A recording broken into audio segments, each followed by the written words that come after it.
इस मंडे को चिट्ठी पहुंचेगी पीएमओ और उसके साथ साथ Narendra Modi app. Hello guys, welcome to the new vlog. और आज का व्लॉग स्टार्ट होगा अनबॉक्सिंग OnePlus 9 Pro। कल काफ़ी देर तक पार्टी चली और सबके जाते जाते करीबन 12:30-1 बज गए और अभी 7 तारीख के सुबह बज रहे हैं तकरीबन 9:30 बजे। और अब थोड़ी देर पहले उठे हैं सब, देखते हैं कू कल्फ वगैरह क्या कर रहे हैं। और ये देखिए 100+ ब्लॉग पे सर का आया है नया OnePlus 9 Pro। वैसे ये है चाइनीज फोन, मुझे चाइनीज प्रोडक्ट पसंद नहीं है पर इसमें क्वालिटी है। मैं पिछले 6-7 साल से OnePlus यूज कर रहा हूँ। मेरे पास OnePlus 1 से लेके OnePlus 6 के बाद अब ये OnePlus 9 आ गया है। क्वालिटी बहुत अच्छी है ना कपूर, इसकी क्वालिटी, इसकी बैटरी बैकअप बहुत अच्छी है। तो पहला ये चाइनीज प्रोडक्ट है। वैसे मुझे चाइना से नफरत है पर ये चाइनीज प्रोडक्ट है जो मुझे ठीक लग रहा है, अच्छा लगता है और इसीलिए लिया है क्योंकि इसमें बैटरी और रफ एंड टफ होता है यूज करने के लिए। Cost is very less. Secondly recording के हिसाब से भी अच्छा है। इसमें 4K के साथ साथ 8K तक है रिजोल्यूशन। 8K रिकॉर्डिंग हो जाएगी वीडियो की। तो देखना चाह रहा था क्वालिटी वगैरह कैसी है और हम खोल रहे हैं। अरे बहुत एक्साइटेड हो रहे हैं कप्पू जी। यार खाना नहीं मिला क्या कल तुमको? जल्दी बोलो।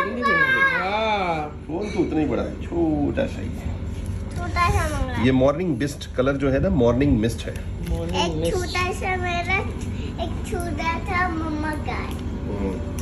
कॉफी गरम करके ऐसा लग रहा है जैसे प्लीज पानी। सही लग रहा है। बस कर। वाह, ये ऑन करें क्या? हाँ, हो जाएगा ऑन। अब पानी तो ये देखिए वन कितना अच्छा है। एक मेरा छोटा सा दादा दो मुझे। एक मुंह को दिला दो पापा, छोटा सा। मोबाइल दिला दे। कितने प्यार से बोल रही है तुमसे। माओ की कौन सा मोबाइल लेगी मेरी बेटी? ये वाली। यही वाली। इसका छोटा साइज इसको दिला दो। तो गाइस आज पापा का बहुत अच्छा सा नया मोबाइल आया था। पापा बहुत खुश हो गए हैं। मेरे प्यारे पापा ये क्या है भाई साहब, ये कहाँ से आया आपके पास? वो लाया था। चीकू लाया था। मैं आपको अपना फेवरेट वाला गाना सुनाऊंगा। ठीक।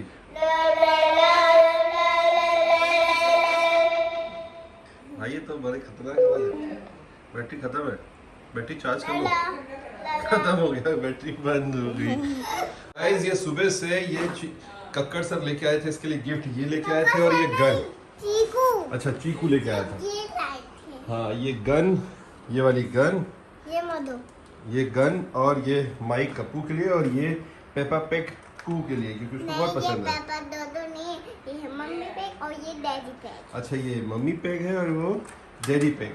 और कू के पास पहले से पेपर पैक तो है ना, तो पूरा सेट हो गया माओ के पास। ठीक है, मेरे पास जॉर्ज नहीं है। जॉर्ज नहीं है, जॉर्ज भी मंगा देंगे। ठीक है, थैंक यू चीकू, मेरा फ्रेंड। थैंक यू चीकू, तुम बहुत अच्छे हो, तुम मुझे प्यार करते हो।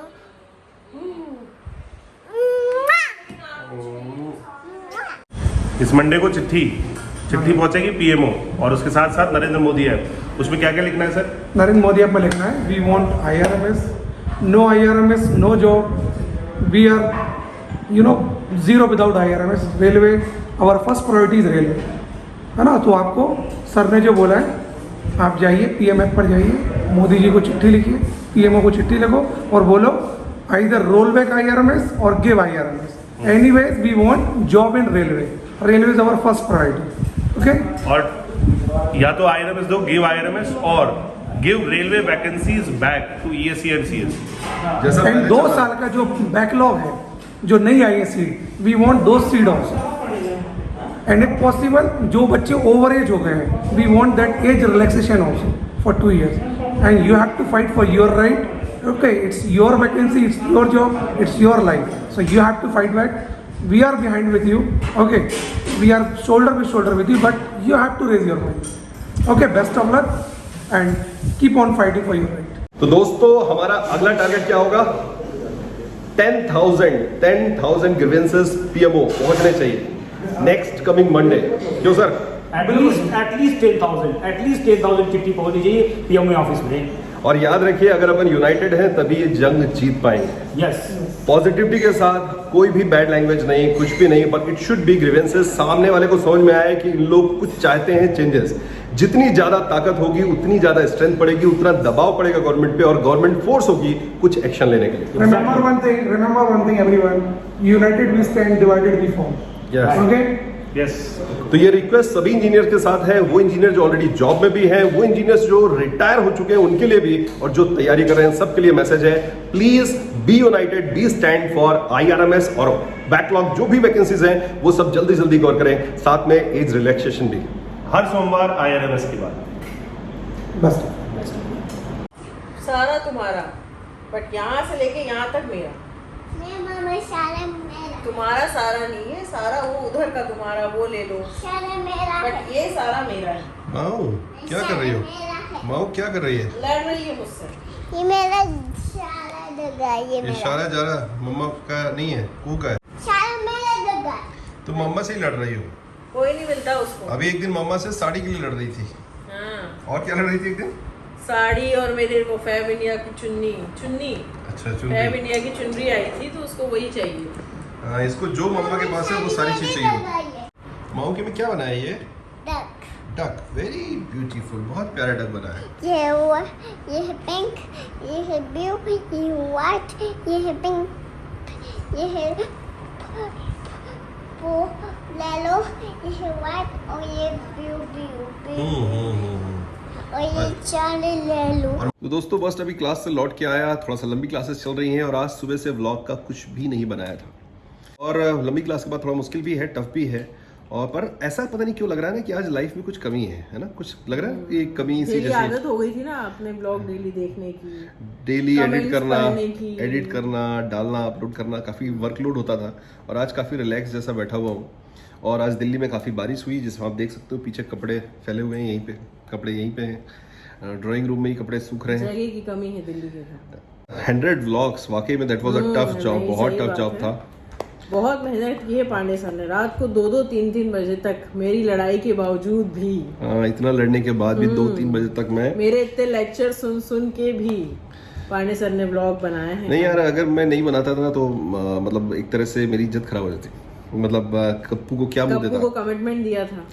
कल को मैंने बोला था कि 100 व्लॉग्स लगातार बनाऊंगा, तो बनाना तो था जरूरी, चाहे क्लास चले या नहीं चले, क्लास के साथ भी। नहीं ठीक है, पर अब डेली बेसिस पे नहीं, कभी कभी आएंगे, थोड़ा सर भी रिलैक्स रहेंगे। मैं भी खुश हूँ कि सर थोड़ा अपने पे भी ध्यान दे रहे हैं, बच्चों पे, मुझ पे। नहीं, अभी योगा कर रहा हूँ, रोज सुबह एक्सरसाइज वगैरह कर रहा हूँ। आज भी 9 बजे से क्लास थी सुबह, पर मैं सुबह उठ के 7 बजे उठ के योगा वगैरह करके फिर गया। हाँ, जब मैं सो के उठ के आई हूँ, मतलब उठी हूँ, तो सर जी योगा क्यों कर कर रहे रहा थे। था? नहीं, नाश्ता बनाने के लिए उठी 8 बजे, तब देखी तो मैं योगा कर रहा था सुबह, तो थोड़ा सा करना पड़ेगा। जो डे व्लॉगिंग करते हैं उनको हेड्स ऑफ, बड़ा मुश्किल काम है रोज बनाना।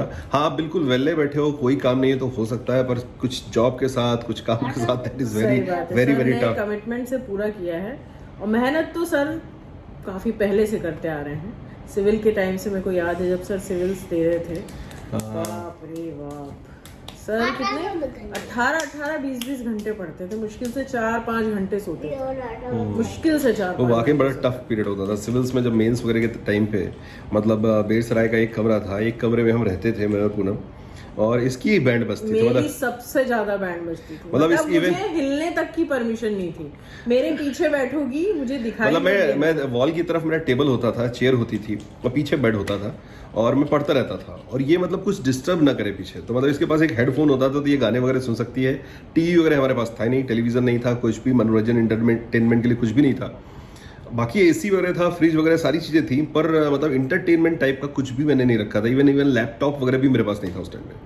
और बस ये मतलब ये न्यूज़पेपर पढ़ती थी, मुझे याद है, और अगर एकदम से पन्ना पलट दे, धीरे से पलटना पड़ता था, एकदम धीरे से, अगर सर के कान तक आवाज ना जाए। नहीं, अगर ये एकदम से तेजी से पलट देती थी तो मैं पीछे मुड़ के देखता था, ये डिस्टर्ब क्यों कर रही है, घूर के देखते थे सर। तो ये फिर धीरे से अच्छा ओके तो बड़ा वो मतलब एक फेस था। पर ठीक है यार, देखो मेहनत का रिटर्न मिलता है। मतलब आप जब भी हार्ड वर्क करोगे ना, उसका रिटर्न तो जरूर आता है।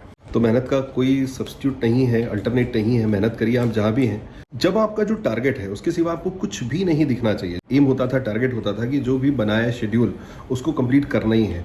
अब भले रात के 2 बज जाए, 3 बज जाए, 4 बज जाए, खत्म करके ही उठूंगा, उसके पहले नहीं। इवन ये बोलती थी खाना खा लो। मैं कहती नहीं अभी नहीं, आधे घंटे बाद, 1 घंटे बाद। ये परेशान होती थी रात को, मैं इसको 2-3 बजे तक उठाता था कि चल अब खाना लगा दे, खाना गर्म करके ले आ, रोटी गर्म कर दे। तो मतलब ये भी दिन था। फिर उस टाइम पे इवन ये होता था कि रात को मैं 2-2:30 बजे उठता था, ये सो रही होती थी, फिर मैं उठता था, भूख लगी तो कुछ अब फास्ट में क्या बनाएंगे, तो सैंडविच वगैरह कभी बना ली, तो कभी मैगी वगैरह बना ली, तो इसको भी खिलाता था उठा के, चाय पिलाता। नींद में खिलाते थे सर मुझे। अब मुझे कुछ कंपनी चाहिए होती थी, मतलब लगता था ना कुछ देर कुछ बात कर ले 5-10-15 मिनट ले, तो फिर मैं इसको जबरदस्ती उठाता था, रात को 2:30-3 बजे उठाता था, और फिर ये बैठती थी और फिर हम चाय वगैरह पीते थे, टोस्ट वगैरह, फिर ये सो जाती थी, मैं वापस पढ़ने लगता था। तो ऐसा चलता था, अच्छा टाइम था वो भी, लाइफ का वो टाइम, वो फेज़ भी इंजॉय किया। और मेरे ख्याल से सबकी लाइफ में ये फेज़ आता है जब आप प्रिपरेशन कर रहे होते हो और उसके बाद जब आप सक्सेसफुल हो जाते हो, किसी जॉब में पहुंच जाते हो, तो वो एक अलग सी फीलिंग आती है कि लगता है हाँ यार हम वहाँ से होके आए। मैं आपको बहुत जल्दी एक दिन जाऊंगा बेड़सरा वाले जिस घर में, आपको घर दिखाया, मतलब फर्स्ट जो घर हम लोग पहुंचे थे, दिल्ली में रहे थे, इसकी बैंड बज गई थी।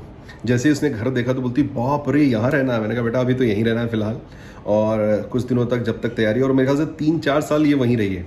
5 साल रहे 3-4 साल, हाँ 3-4 साल। मतलब उस टाइम पे ये भी होता था कि हम काफी टाइम रीवा में चले जाते थे, तैयारी कर रहे होते थे तो रीवा चले गए, ये कभी उज्जैन चले गए। मतलब हाँ, 2011 में वहाँ से शिफ्ट किया था हम लोगों ने मालवीय। हाँ, तो मतलब करीबन 4-5 साल हम वहाँ थे, और घर तो बस छोटा था, मतलब आप कह सकते हो ना जैसे बैचलर्स हॉस्टल टाइप का होते हैं कि बेडरूम अलग, किचन अलग, 4 ताले लगा के जाते थे हम लोग वहाँ। हाँ 3-4 ताले लगाने दोनों पड़ते थे। बेडरूम में, एक किचन में और एक बाथरूम में। नहीं 2 बेडरूम, अपना 1 बेडरूम था, बगल वाला तो पुष्पेन का था। हाँ। तो एक को रेंट नहीं, आउट, बाद में फिर अपन ने, हाँ बाद में उसको भी ले लिया था, हाँ। बड़ा कर लिया था।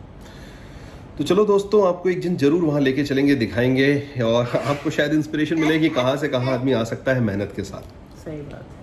आज दोपहर में तुम्हारी माँ कह रही थी कि अरे मम्मा व्लॉग तो बना लो। हाँ व्लॉग बनाने के लिए दोनों वही मिस परेशान। कर रहे हैं कि अरे व्लॉग ही नहीं बनाया, कुछ व्लॉग नहीं, ही नहीं रोज बनाया। क्या होता था ना, दिन में कई बार हम छोटा मोटा, फिर कभी सही आया तो डाला, नहीं आया तो फिर हटा दिया। तो दिन भर ऑलमोस्ट ये चलता था कि व्लॉग बनाना है, व्लॉग बनाना है, कुछ ऐड करना है। और कप्पू तो हमारा स्टार ब्लॉगर है, नो डाउट आगे चल के ये व्लॉगिंग में नए झंडे गाड़ने वाला है। नंबर 1 ब्लॉगर बनेगा। मतलब सही बता रहा हूँ, मतलब दिल से बताता हूँ, कई बार ये ऐसी चीजें बताने लग जाता है कि जो शायद मुझे लगता है कि मैं रटाऊंगा तब भी नहीं बोल पाएगा। वो तो अल्टीमेट था इसका, वो नील गगन पे बोले कॉपीराइट आ जाएगा। हाँ मतलब मुझे खुद आश्चर्य लगा Ultimate। कई बार। तो दोस्तों होपफुली आज का व्लॉग आपको पसंद आया होगा। अगर पसंद आएगा तो क्या करेंगे, लाइक करना, ज्यादा से ज्यादा शेयर करना, और चैनल को सब्सक्राइब करना बिल्कुल। हम आपसे फिर मिलते हैं कल अगले व्लॉग में, तब तक के लिए बाय। मंजिल पाना तो बहुत दूर की बात है मेरे दोस्त, अगर गुरूर में रहोगे तो रास्ते भी न देख पाओगे।